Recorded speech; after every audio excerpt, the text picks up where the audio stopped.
ये है अलास्का और ये है यूनाइटेड किंगडम, जर्मनी, जापान और फ्रांस।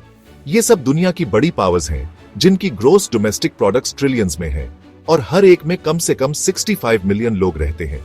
पर बात यह है कि अलास्का स्टेट सिर्फ इन पावरफुल देशों से इंडिविजुअली बड़ा नहीं है।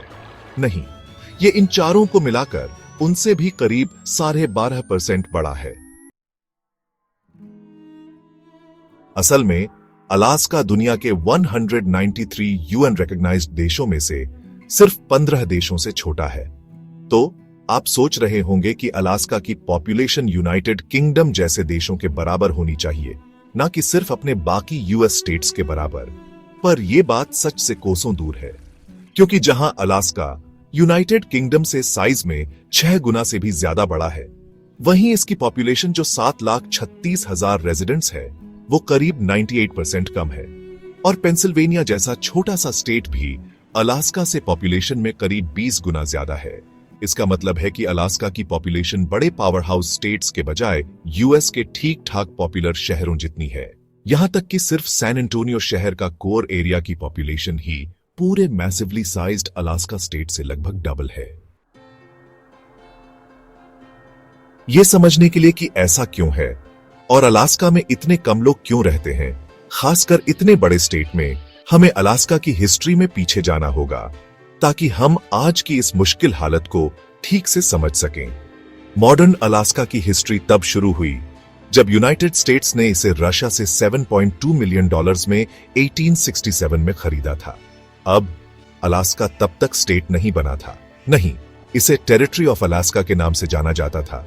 जनवरी 3, 1959 तक, जब अलास्का और हवाई, हैरानी की बात है, क्रमशः 49th और 50th यूएस स्टेट्स बने। हां, अलास्का की खरीद और उसके स्टेट बनने के बीच के उन 92 सालों में बहुत कुछ हुआ।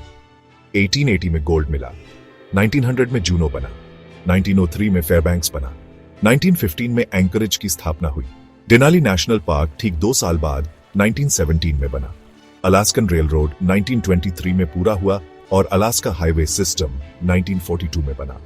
और हालांकि ये अलास्का की मॉडर्न हिस्ट्री की पूरी लिस्ट नहीं है, पर इससे स्टेट के शुरुआती सेटलमेंट और उसकी बढ़ती इंपॉर्टेंस का एक अच्छा आइडिया मिल जाता है। और हां, जैसा कि कहते हैं, the show must go on. क्योंकि सच कहूं तो मेरा मानना है कि अलास्का के स्टेट बनने के बाद जो हुआ वो और भी ज्यादा इंपॉर्टेंट है। ऐसा इसलिए क्योंकि अलास्का में ऑयल उसके यूएस स्टेट बनने से ठीक 2 साल पहले मिला था, जिसने अमेरिकन सोसाइटी में अलास्का के रोल को हमेशा के लिए बदल दिया। देखो, पहले तो ऑयल सिर्फ स्वानसन रिवर पर मिला था, पर जल्द ही पूरे अलास्का स्टेट में और भी ऑयल डिपॉजिट्स मिले, जिससे यह स्टेट मॉडर्न टाइम के सबसे इंपॉर्टेंट नेचुरल रिसोर्सेज में से एक का हॉटस्पॉट बन गया। हां, हवाई की तरह अलास्का भी कंटिग्यूअस यूनाइटेड स्टेट्स का हिस्सा नहीं है। नहीं, वैसे तो ये वॉशिंगटन स्टेट से करीब 500 माइल्स दूर है, लेकिन लोअर 48 और अलास्का के बीच ट्रैवल करने के लिए कनेडियन प्रोविंसेस से होकर गुजरना पड़ता है, जिससे वॉशिंगटन से ये ट्रिप असल में कुछ हजार माइल्स का हो जाता है।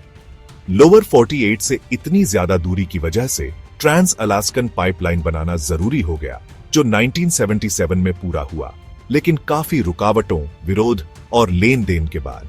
सीरियसली, मैं अलास्का की हिस्ट्री पर कि कैसे वो वैल्यूएबल रिसोर्सेज का अमेरिकन एपिसेंटर बना एक पूरा वीडियो बना सकता हूं, लेकिन यहां पॉइंट ये है कि अलास्का में इतने बड़े ऑयल रिजर्व्स की डिस्कवरी काफी हद तक इंटरनल कंबस्टन इंजन्स की बढ़ती पॉपुलैरिटी के साथ हुई।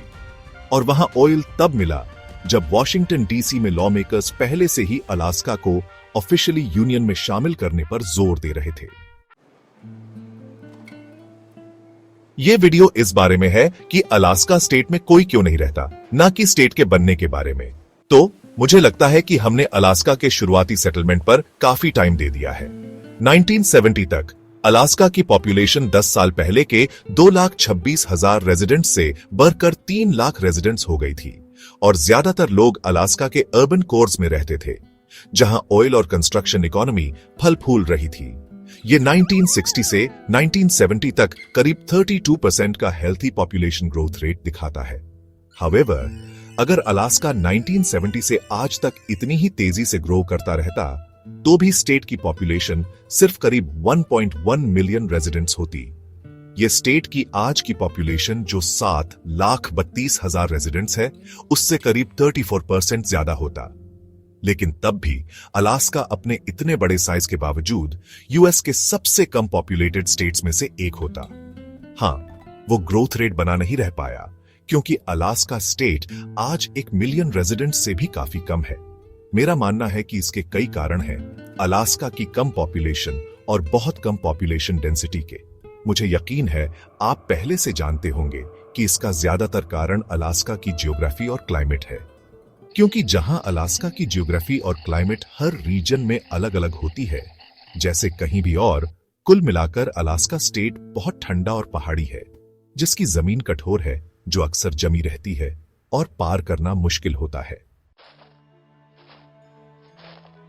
नवंबर से मार्च तक state wide average temperature range 0 degree से -30 डिग्री फ़ारेनहाइट तक रहता है और अलास्का में यूनाइटेड स्टेट्स की 20 सबसे ऊंची माउंटेन पीक्स में से 17 हैं, 3 मिलियन से ज्यादा झीलें और पूरे 3000 नदियां। और हां, जबरदस्त साइज्मिक एक्टिविटी को तो भूलिए ही मत। कुछ ऐसा है जिसने 100 साल से भी ज्यादा समय से स्टेट को बसाना मुश्किल बना दिया है। अलास्का में यूनाइटेड स्टेट्स के किसी भी दूसरे रीजन से ज्यादा अर्थक्वेक्स आते हैं, तो सिर्फ दुनिया के सबसे उत्तरी बड़े सेटलमेंट्स में से एक होने के नेचुरल डिसएडवांटेजेस जो यूनाइटेड स्टेट्स के बाकी हिस्सों से बहुत अलग थलग है, ही अलास्का की पॉपुलेशन को इतना कम नहीं करते। लेकिन इससे पहले कि मैं और गहराई में जाऊं कि अलास्का में कोई क्यों नहीं रहता, मुझे लगता है यह देखना इंपॉर्टेंट है कि 7,36,000 लोग वहां क्यों रहते हैं। पहले तो मैं कहूंगा कि अलास्का अपने रेजिडेंट्स और बिजनेसेस को कुछ असली फाइनेंशियल इंसेंटिव्स देता है। यह यूएस के उन 8 स्टेट्स में से एक है जहां इंडिविजुअल इनकम टैक्स नहीं है, और अलास्का परमानेंट फंड तो सचमुच रेजिडेंट्स को वहां रहने के लिए पैसे देता है, स्टेट की सालाना ऑयल रेवेन्यूज के एक छोटे से हिस्से से, क्योंकि अलास्का सरप्लस में चलता है, जो आज की दुनिया में बहुत कम देखने को मिलता है और जिससे इकोनॉमिक चिंता कम होती है। जहां दूसरे कई स्टेट्स के रेजिडेंट्स इस बात से परेशान रहते हैं कि उनके रिप्रेजेंटेटिव्स बढ़ते खर्चों को कैसे पूरा करेंगे, वहीं अलास्कन्स हर साल अपने स्टेट की एक्स्ट्रा इन्वेस्टमेंट इनकम का हिस्सा ले पाते हैं।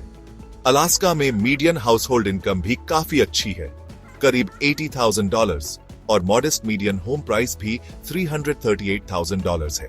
ऐसा इसलिए है क्योंकि Alaskan economy tourism, oil and gas, construction और रियल एस्टेट से अच्छा काम करती है। असल में अलास्का का टोटल जीडीपी करीब $50 बिलियन है और देश का छठा सबसे ज्यादा पर कैपिटा जीडीपी करीब $70,000 है। फिर भी जहां अलास्का के नंबर्स काफी सेंस बनाते हैं, मेरा मानना है कि स्टेट की अनोखी खूबसूरत नेचर, ओपन स्पेसेस और पर्सनल फ्रीडम पर फोकस ही लोगों को सबसे ज्यादा अट्रैक्ट करता है। हालांकि मुझे यकीन है कुछ लोगों को आर्कटिक विंटर सच में पसंद होगा, क्योंकि जहां अलास्का का कोस्ट लाइन बाकी लोअर 48 स्टेट्स को मिलाकर भी ज्यादा है, उसका ज्यादातर हिस्सा जमा रहता है, इसलिए स्विमिंग और सन बेथिंग वहां का वाइब नहीं है। अब अलास्का का कल्चर ज्यादा रगेड है और वहां का कल्चर आमतौर पर ज्यादा रीजनल है, पर मैं कहूंगा कि इंडिविजुअलिज्म, नेचर और रिक्रिएशन वहां के सेंट्रल थीम्स हैं। अगर आप अलास्का का और रीजनल ब्रेकडाउन देखना चाहते हैं, जहां मैं एंकरेज, फेयरबैंक्स और जूनो जैसे स्टेट के मेन शहरों में लिवेबिलिटी और अपॉर्चुनिटी के बारे में ज्यादा बात करूं, तो नीचे कमेंट सेक्शन में मुझे जरूर बताएं। हालांकि समथिंग डिफरेंट फिल्म्स पर यह मेरा अब तक का सबसे लंबा वीडियो है। मुझे लगता है कि मैं अमेरिका के सबसे यूनिक स्टेट के बारे में अभी बस ऊपरी तौर पर ही बात कर रहा हूं। लेकिन और भी कारण है कि अलास्का ने 2016 के अपने पीक से रेजिडेंट्स खो दिए हैं, कि स्टेट 2010 से सिर्फ 2.6% ही ग्रो हुआ है, और कि ये अपने बनने के समय से ही यूएस की सबसे कम आबादी वाली जगहों में से एक रहा है। और हम पहले ही वहां की कठोर और लंबी सर्दियों, मुश्किल टोपोग्राफी जो डेली लाइफ को इतना कॉम्प्लिकेटेड बनाती है, और अलास्का की आमतौर पर रिमोटनेस के बारे में बात कर चुके हैं। ये सभी अलास्का की लिमिटेड पॉपुलेशन के लिए जरूर इंपॉर्टेंट फैक्टर्स हैं। मेरा मानना है कि इसका एक कारण अलास्का की बहुत देर से शुरुआत भी है, क्योंकि ये सिर्फ 63 साल पहले यूनियन में शामिल होने वाला आखिरी यूएस स्टेट था। यह भी एक फैक्ट है कि अलास्का का ज्यादातर बड़ा लैंड मैस या तो गवर्नमेंट का है, कॉर्पोरेट इंटरेस्ट का है, या जियोग्राफिक कॉम्प्लिकेशंस की वजह से अनयूजेबल है। वहां अफोर्डेबल हाउसिंग और अच्छी इनकम भी ट्रेडिशनल ग्रिड के बाहर शिपिंग और वेयरहाउसिंग के कॉम्प्लिकेटेड नेचर की वजह से सामानों की बढ़ती कीमतों का मुकाबला नहीं कर पाती।